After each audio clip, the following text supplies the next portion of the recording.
Kita akan memulai kajian fikih, dan sebelumnya saya akan menjelaskan dulu apa itu fikih ya. Jadi fikih itu definisinya adalah al-ilmu bil ahkami syar'iyyah al-muqtasabah min adillatihat tafsiliyah. Jadi yang namanya fikih itu adalah ilmu tentang hukum-hukum operasional, hukum-hukum syariah yang bersifat operasional, amaliyah, praktis, yang diambilkan dari dalil-dalil yang bersifat terperinci. Dan tentu dalil-dalilnya adalah bersumber dari mana? Al-Quran dan As-Sunnah. Jadi itu yang namanya fikih itu. Ya, kalau fikih sendiri secara bahasa artinya apa? Al-fiqh itu sesuatu yang mendalam. Jadi fikih itu pembahasan secara mendalam itu. Dulu zaman belum berkembang, masih di awal-awal Islam, fikih itu ya keseluruhan ajaran Islam. Kalau tauhid disebutnya al-fiqhul akbar. Fiqhul akbar berarti apa? Tauhid itu. Tapi kemudian terjadi pembagian, maka fikih mengerucut kepada hukum-hukum apa? Syariah saja, yaitu hukum-hukum seputar ibadah dan muamalah. Itu. Kemudian kita sekarang bahas langsung ke bab toharah. Pembahasan pertama tentang apa? Bab toharah. Toharah itu apa? Bersuci. Nah, sebelumnya saya akan jelaskan dulu beberapa istilah. Ya, istilah pertama adalah al-hadath. Ya, al-hadath. Hadas itu apa? Jadi bila seseorang berhadas itu berarti dia mengeluarkan sesuatu ya, dari salah satu dari dua jalan, maksud baik kubul maupun dubur, berarti orang itu berhadas gitu ya. Sedangkan najis yang kedua, istilah najis itu adalah kotoran ya, yang memang bersifat najis ataupun sesuatu yang keluar dari dua jalan, walaupun tidak selamanya sesuatu yang keluar dua jalan itu adalah apa? Najis. Itu yang harus dipahami. Jadi hadas itu, berhadas berarti orangnya. Kalau najis berarti zat dari najisnya itu. Baik, sekarang kita bahas macam-macam air. Ya, macam-macam air. Karena air ini nanti menjadi alat untuk bersuci. Air menjadi alat untuk bersuci. Ya, begini, sebelum saya lebih lanjut, saya terangkan lagi beberapa hal. Ini penting sih masalahnya. Ya, pertama adalah alat untuk bersuci itu di dalam Islam yang asal adalah air. Kedua adalah batu. Atau yang sejenisnya. Ketiga adalah debu. Ya. Jadi alat untuk bersuci di dalam Islam pertama apa? Air, kedua batu, ketiga debu. Itu alat untuk bersuci. Kemudian hadas itu ada dua. Ada hadas besar, ada hadas kecil. Itu. Hadas itu ada hadas besar, ada hadas kecil. Hadas besar itu seperti wanita mengeluarkan haid, itu berhadas besar. Atau laki-laki mengeluarkan air mani atau bersetubuh, itu berarti hadas besar. Ya, kemudian kalau hadas kecil, ya mengeluarkan apa? Ya BAB, ya, atau PAK, ya air kecil gitu. Ya. Atau mengeluarkan madhi atau mengeluarkan air wadhi, itu berarti hadas kecil atau kentut, hadas kecil. Adapun cara mensucikan itu ada tiga. Satu dengan dibasuh, ya. Satu dengan dibasuh, kedua dengan diperciki, dan yang ketiga dengan diusap dengan batu, ya, atau diusap mashu. Itu. Baik, itu beberapa istilah nanti kita akan dapati. Baik, air dan macam-macamnya. Macam pertama, air yang suci. Al-ma'ut tahur, jadi air suci. Apa yang disebut dengan air suci? Al-ma'ut tahiru fi nafsihi, air yang suci secara zat. Wal mutahhiru li ghairihi, dan mensucikan. Jadi air yang suci dan mensucikan. Turfau bihil ahdas wa najasat, yang akan mengangkat dengan air itu hadas dan menghilangkan najis. Apa saja macam-macam air suci itu? Satu, ma'ul mator, air hujan.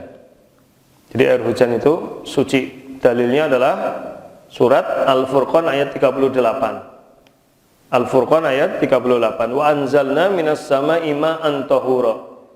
Telah kami turunkan dari langit air tahura, ya, sebagai alat bersuci. Nah itu Al-Furqan ayat 48. Atau surat Al-Anfal ayat 11. Wa yunazzilu 'alaikum minas sama'i ma'an liyutahhirakum bih. Al-Anfal ayat 11. Wa yunazzilu 'alaikum minas sama'i ma'an liyutahhirakum bih. Dia menurunkan untuk kalian dari langit apa? Air, agar supaya kalian bersuci bihi, dengannya. Dari sini dalil bahwa air yang turun dari apa? Langit itu apa? Mensucikan. Itu Al-Imam Ibnu Katsir rahimahullah menjelaskan dalam tafsirnya, liyutahhirakum bihi itu maksudnya min hadasin asgharin au akbarin. Jadi mensucikan dari hadas kecil maupun hadas besar. Jadi yang pertama air hujan. Kedua, makana asluhul ma', sesuatu yang asalnya air, yaitu es maupun embun, uap. Itu sesuatu yang asalnya air itu suci. Es gitu ya. Terus apa? Embun. Tentu ini es yang murni. Tapi kalau comberan membeku jadi es, ya itu sudah najis. Ya, maksudnya itu yang asal gitu. Asal, ya. Dalilnya adalah hadis riwayat Imam Bukhari nomor 744 dan Muslim nomor 598. Panjang nih hadisnya. Wa an Abi Hurairah radhiyallahu anhu qala, dari Abu Hurairah radhiyallahu anhu berkata, kana Rasulullah SAW yaskutu bainat takbir wa bainal qiraah iskatata.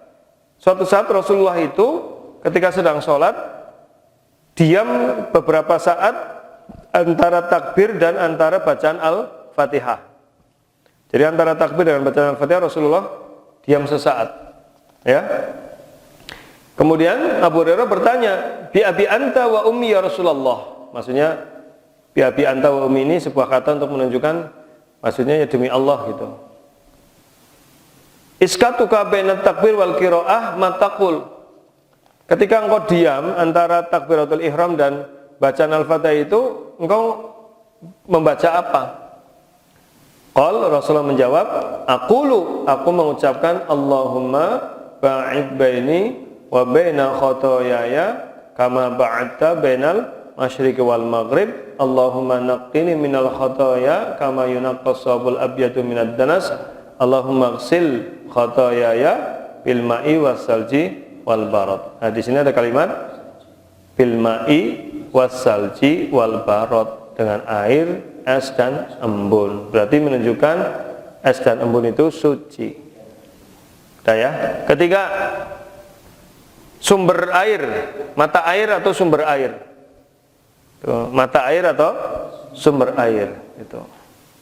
Mata air atau sumber air didasarkan surat Az-Zumar ayat 21. Allah Ta'ala berfirman, alam taro annallaha anzala minas sama'i ma'an fasalakahu yanabi'a fil ard. Apakah engkau tidak melihat bahwa Allah menurunkan dari langit air, kemudian menjadikan air-air itu berjalan di bawah tanah, yaitu menjadi sumber-sumber air. Artinya sumber-sumber air itu kan asalnya dari air hujan, gitu loh. Itu maksudnya itu.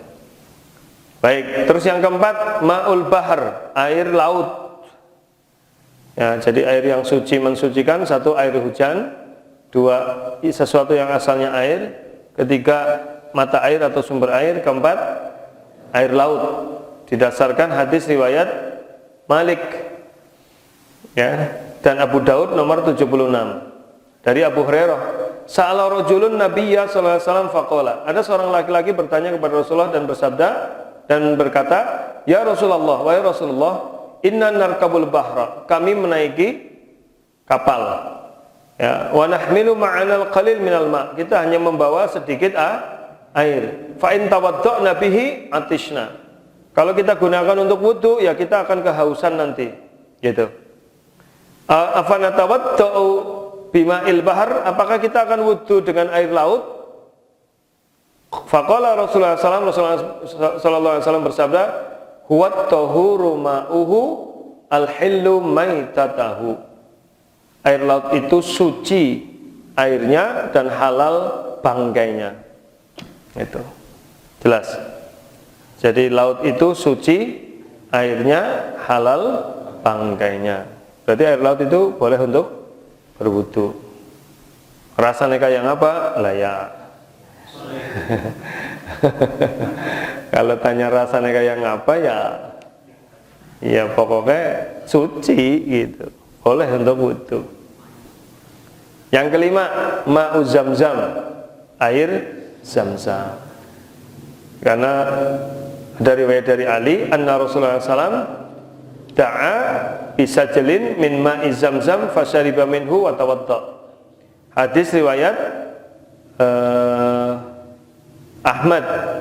Hadis riwayat Imam Ahmad. Jadi bahwa dari Ali bahwa Nabi SAW da'a bisajalin, meminta sajalin min ma'. Sajalin itu ember yang penuh dengan air zam-zam, dan Nabi minum darinya kemudian berwudu.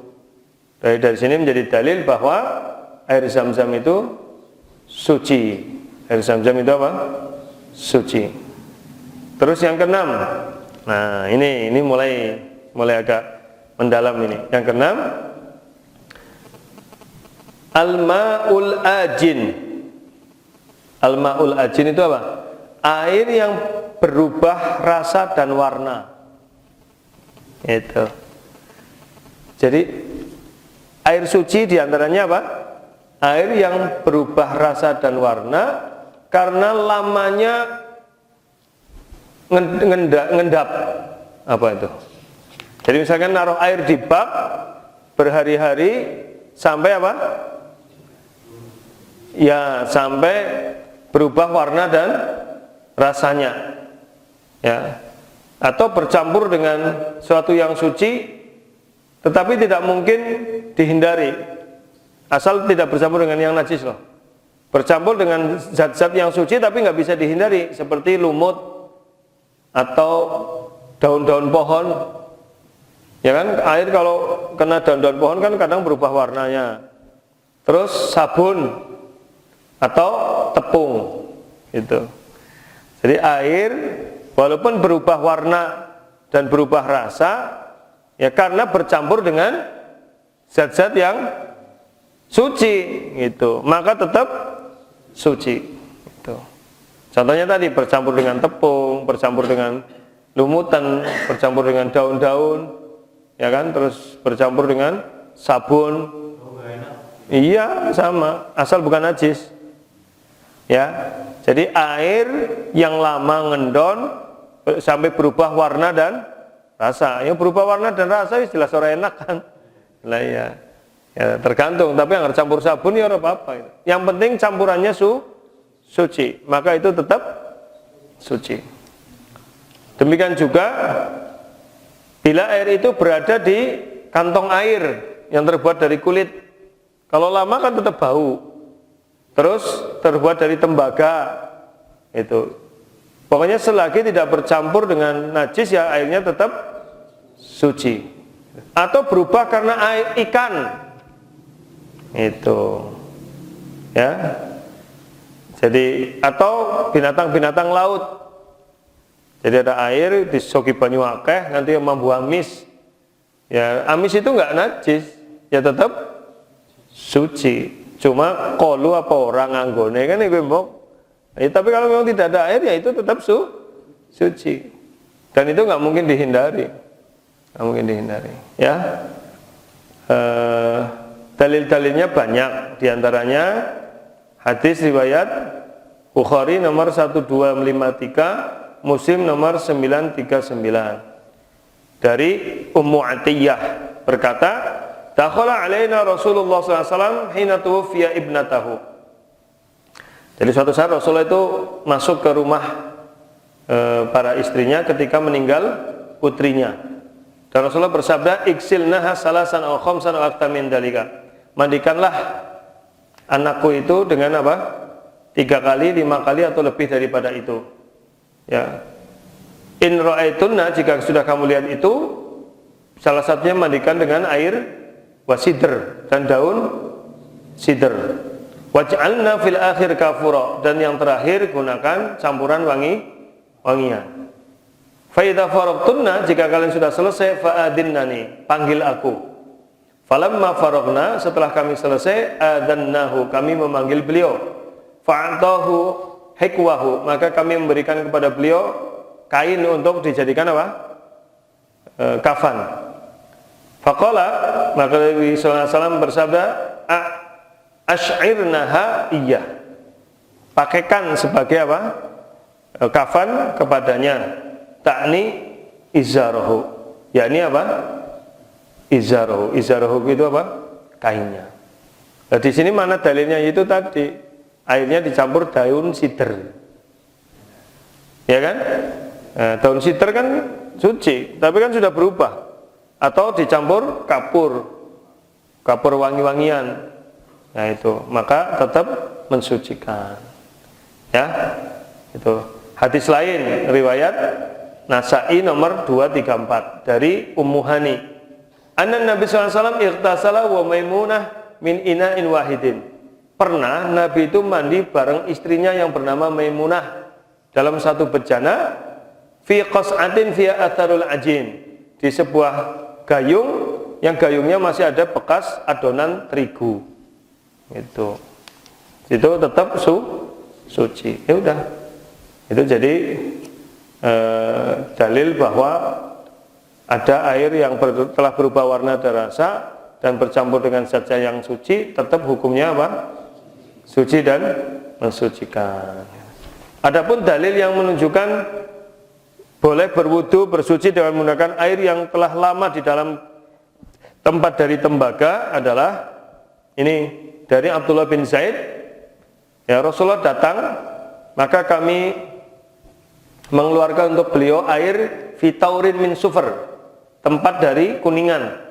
Maka Nabi wudu, membasuh wajahnya 3 kali, tangannya 2 kali, mengusap kepalanya, kemudian ke depan dan ke belakang, dan membasuh kedua kakinya. Ya sudah. Jadi kadang-kadang air itu kalau dimasukkan kuningan, ini kuningan zaman dulu loh ya, zaman dulu, zaman Rasulullah. Tentu ada bau-bau apa? Kuningannya, ada berubah warna rasanya, tapi tetap suci dan mensucikan. Yang ketujuh, nah ini kita selesaikan ini aja. Al-ma'ul ladzi khalatathu an-najasah wa lam yataghayyar ta'muhu wa launuhu wa rihuhu. Air yang bercampur dengan najis tapi tidak berubah warna, bau dan rasa. Berarti komposisi airnya lebih banyak dari najisnya sehingga tidak mempengaruhi. Misalnya ya sumur tikus mati kan nggak pengaruh, atau sumur kena tembelek ayam gitu, airnya banyak tapi kena tembelek ayam kan tidak berubah warna, bau dan rasa begitu. Atau sungai yang mengalir kadang-kadang anak perahu kuning gitu kan lewat itu, selagi tidak berubah warna, bau dan rasa tetap suci gitu. Ya, bau, warna dan rasa, ukurannya itu. Atau salah satunya. Dalilnya jelas di sini, hadis riwayat Abu Daud. Bunyinya gimana? Ini. Dari Abu Sa'id Al-Khudri berkata, aku mendengar Rasulullah SAW, ya, beliau sami'tu Rasulullah SAW bahwa yuqalu lahu, aku mendengar Rasulullah SAW, dia dikatakan kepadanya, innahu yustaqalaka min bi'rin budu'ah. Sesungguhnya ya, dimintai minum untukmu dari sumur buto'ah.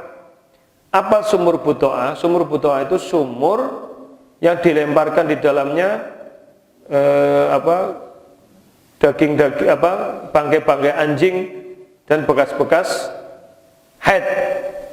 Ya, wa udharan nas, dan orang-orang tidak mau kepadanya. Faqala sallam, sesungguhnya airnya suci, tidak najis sedikit pun, bila tidak berubah bau dan rasa. Gitu loh maksudnya.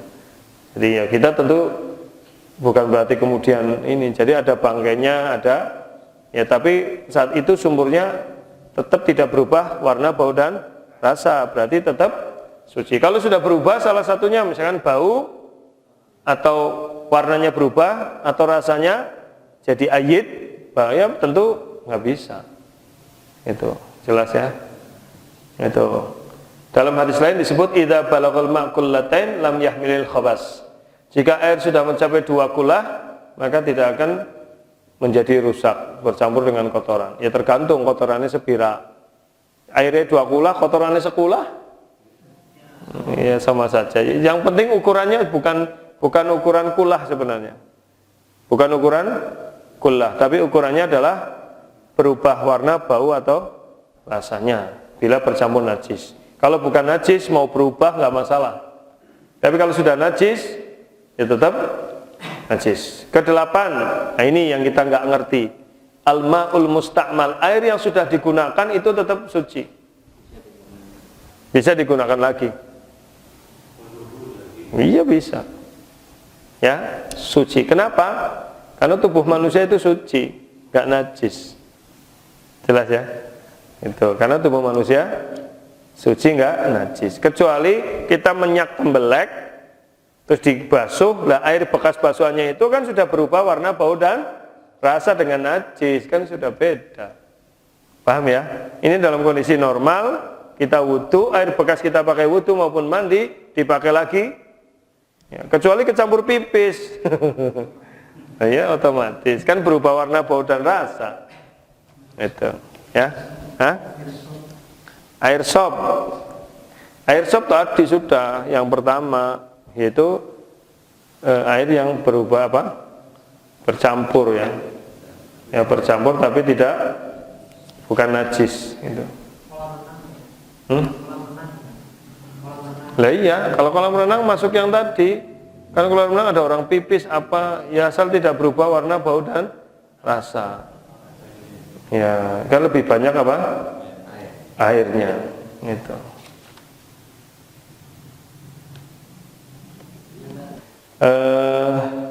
Saya lanjutkan tadi. Air yang digunakan sama saja telah digunakan untuk wudhu maupun untuk mandi. Itu. Selagi air itu tidak digunakan untuk menghilangkan najis. Jelas ya? Selagi air itu tidak digunakan untuk menghilangkan najis. Makanya sebenarnya kadang-kadang kita itu berlebihan. Di masjid itu kan sampai kalau terutama di masjid-masjid tertentu ya, baru itu terus masih ada nyeblung kolam lagi katanya untuk bekas ya supaya tidak najis. Terus airnya supaya habis dipakai itu jangan kena kita. Kalau kena kita nanti nggak sah, itu nggak benar, nggak ada masalah. Sehingga ada yang dialirkan ke sana gitu. Itu kecipratan air yang sudah kita pakai juga nggak apa-apa. Ya, jelas. Baik. Dalilnya pakai dalil kan? Hadis riwayat Tirmidzi ya, nomornya 55, Abu Daud nomor 61. Dari Ibnu Abbas, ightasala ba'du azwajin Nabi sallallahu alaihi wasallam fi jufnah. Mandi sebagian istri-istri Nabi fi jufnah. Jufnah itu adalah qas'ah ya, dengan gayung lah. Terus faja'an Nabi sallallahu alaihi wasallam yatawaddau biha minha. Maka Nabi sallallahu alaihi wasallam, mas jufnah itu ya gayung besar ya, sebuah kayak baskom. Maka Nabi datang dan wudu darinya atau mandi atau membasuh. Faqalat lahu, maka salah satu istrinya berkata, "Ya Rasulullah, inni kuntu junuban." Wahai Rasulullah, aku itu tadi junub. Maka Rasulullah SAW bersabda, "Innal ma la yujnib." Sing junub kan kowe, banyune kan ora. Itu. Paham ya? Jadi ada orang, istrinya mandi dari baskom. Ya kan, airnya kan masih di baskom itu. Jadi kalau jufna itu mungkin bahasa sekarang kayak bathtub itulah ya. Kayak apa? Bathtub yang untuk mandi itu. Terus Rasulullah datang wudhu dari air itu, kan sudah dipakai. Terus istrinya bilang, aku junub ya Rasulullah. Sing junub kan kau banyune ora gitu. Jadi airnya tetap suci walaupun dipakai untuk menghilangkan hadas. Hadas apa? Junub, iya. Terus pernah juga ini cerita tentang Abu Hurairah. Suatu saat Rasulullah bertemu dengan Abu Hurairah dalam keadaan junub. Kemudian Rasulullah memegang tangan Abu Hurairah. Ya, kemudian aku berjalan bersama Nabi sampai duduk. Maka ketika Rasulullah duduk, aku nyelinap dan aku masuk ke kamar mandi dan aku mandi. Kemudian aku mendatangi Nabi yang sedang duduk. Kemudian Nabi bertanya, di mana kamu wahai Abu Hurairah tadi? Aku duduk kok kamu hilang. Maka aku menjawab, ya, aku tadi habis mandi. Rasul mengatakan, subhanallah, ya Aba Hur, innal mu'min la yanjus. Maha suci Allah, wahai Abu Hurairah, mu'min itu enggak najis. Walaupun kamu junub kan kamu tidak najis gitu loh. Jadi kenapa kamu kondisi junub rikuh ngobrol sama saya gitu loh. Itu kan berarti boleh kan junub ditunda. Tuh, tidak harus langsung mandi. Ya, tuh. Saya kira udah jelas dalil-dalilnya ini. Ada beberapa dalil lain tapi hanya menguatkan saja. 9. Al-ma'ul musakhan, air yang dipanaskan itu tetap suci dan mensucikan. Dalilnya adalah hadis riwayat Ibnu Abi Syaibah bahwa annahu kana, bahwa Umar itu yusakhanu lahul ma', memanaskan air fi kumkum.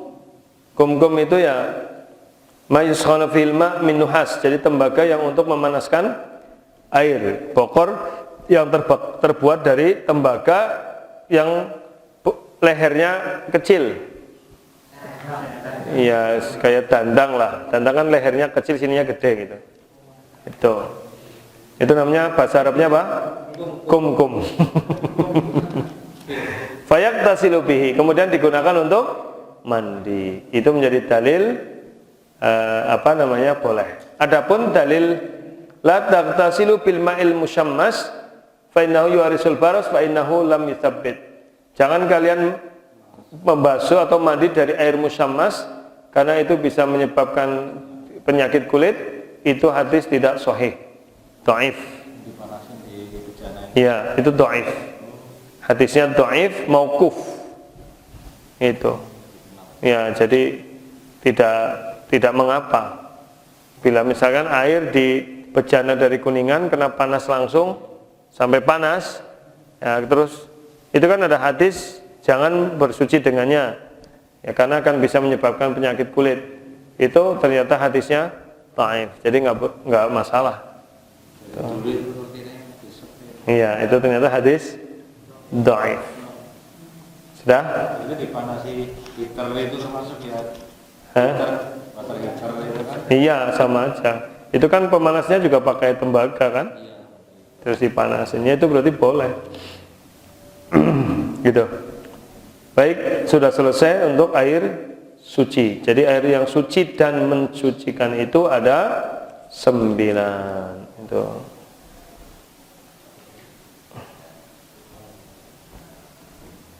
Baik, sekarang satu lagi. Yang kedua, air suci tidak mensucikan. Air suci tidak mensucikan. Wa huwa ma khalatahu tahirun fa ghayyara ismuhu hatta sara sibghan aw khalan aw ma warid aw ghalaba ala azaihi fa sayyarahu hibran aw tubikha fihi fa sara maraqan.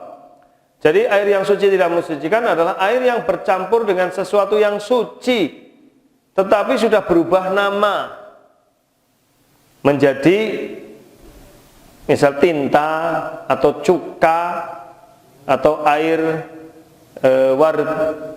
mawar atau sirup atau kopi, ya itu sudah berubah.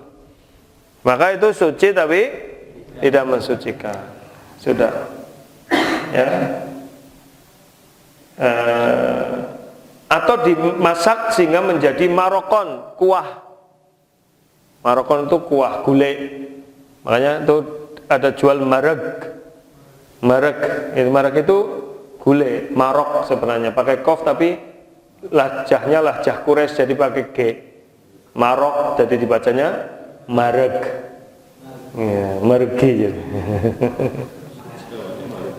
La yajusul ghusl bihi walal wudu. Tidak bisa digunakan untuk mandi, bersuci ataupun wudu. Itu ya. Tuh. Karena itu tidak disebut dengan air yang masuk kategori air yang suci dan mensucikan. Demikian juga tidak bisa wudu dengan air susu, air anggur, gitu ya. Sudah itu. Jadi hadis ada riwayat, aku bertanya kepada Abul Aliyah tentang seorang yang junub dan dia tidak punya air, apakah bisa wudu dengan air anggur? Sugih banget ya. Atau mandi? Dijawab la, tidak bisa. Ya. Jadi tidak boleh digunakan wudu air anggur, air yang bercampur gula dan sebagainya. Suci. Yang ketiga, air najis. Huwa ma taghayyara bi mukhalatati najisin. Yaitu air yang berubah karena bercampur dengan najis atau berubah najis dengan najis apa rasanya atau warnanya atau baunya. Jadi berubah rasanya saja sudah najis, berubah warnanya saja sudah najis, berubah baunya aja najis. Kalau berubah tiga-tiganya apa maning? Sudah? Itu saya kira pembahasan kita. Maka tentu air najis tidak bisa digunakan untuk bersuci. Al-ma'u idza taghayyara bin najasat, air itu bila berubah dengan najis, fa innahu yanjus, dia juga najis bil ittifaq, secara kesepakatan para ulama. Di dalam kitab Subul Salam halaman 21 dijelaskan, Ibnu Mundir berkata, ajma'al ulama ala annal ma'al qalila aw al-katsira idza waqa'at fihi najasah fa ghayyarat lahu ta'man aw launan aw rihan fa hiya najasun. Para ulama berijma, berkonsensus, bersepakat bila ada air baik sedikit maupun banyak, bila kejatuhan najis sampai merubah warna, bau dan rasa, maka tetap najis. Jadi ukurannya bukan sekulah, dua kulah gitu, bukan volume, tapi ukurannya adalah berubah atau tidaknya. Biarpun air sedikit, kejatuhan najis, tapi kalau tidak berubah warna, bau dan rasa ya tetap suci. Itu ya. Tapi kalau sampai berubah sudah tidak suci. Cukup untuk pembahasan air hari ini. Ya. Nah, insyaallah kita lanjutkan besok. Aku qouli hadza wa astaghfirullah rabbana fanfa'na bima 'allamtana. Subhanakallahumma bihamdika asyhadu an la ilaha illa anta astaghfiruka wa atubu ilaik. Assalamualaikum warahmatullahi wabarakatuh.